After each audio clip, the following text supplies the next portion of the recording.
Isang lalaki ang nahaharap sa kasong estafa matapos manloko ng mag-asawa na inalok niya ng bahay at lupa. Nabatid na ang mga dokumento na ibinigay sa mag-asawa ay peke pala.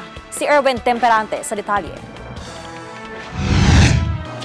Pangarap ng mag-asawang nagpatago sa pangalang June at Rosita na tapusin ang halos 3 dekadang pangungupahan ng bahay. Kaya ang naipong pera ni Mang June mula sa kinita bilang isang OFW at ang separation pay ni Aling Rosita na may kabuuang 1.5 million pesos ibinili ng bahay at lupa sa isang Danilo Candaba.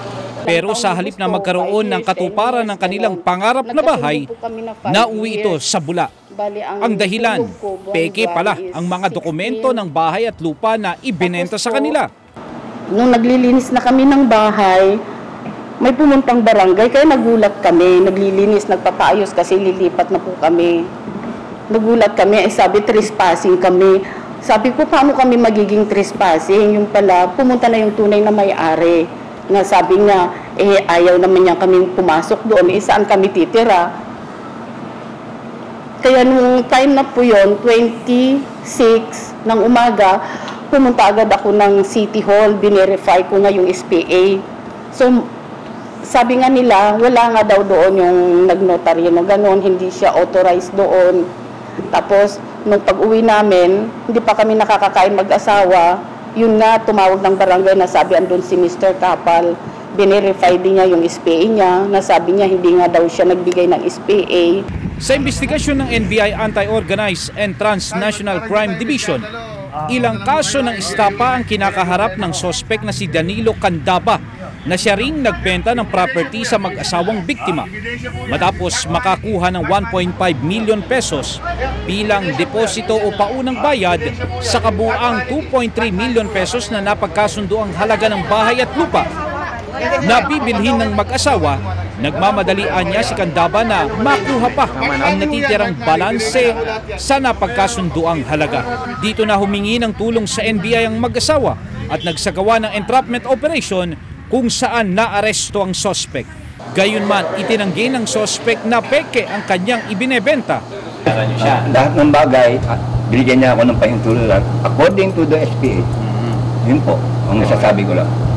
Lumutang naman ang totoong may-ari ng property na ibinenta ng sospek. Ayon kay Ruel Kapal, totoong ibinebenta niya ang kanyang property na nasa Las Piñas, ngunit itinanggi nito na nagbigay siya ng anumang special power of attorney sa sospek upang ibenta ito. Noong October 25, nasa Tarlac ako. May tumawag sa inyong kapitbahay nila. Tinatanong ako, Mr. Kapal, nag-execute ba kayo ng deed of ng SPA? Sabi ko, wala akong pinagbibigyan. Alam mo yan, binibenta ko at sino naman bibigyan ko ng SPA niya. May pinakita daw nga sa kanya si Danilo Candaba. Sabi ko, wala akong pinipirma SPA.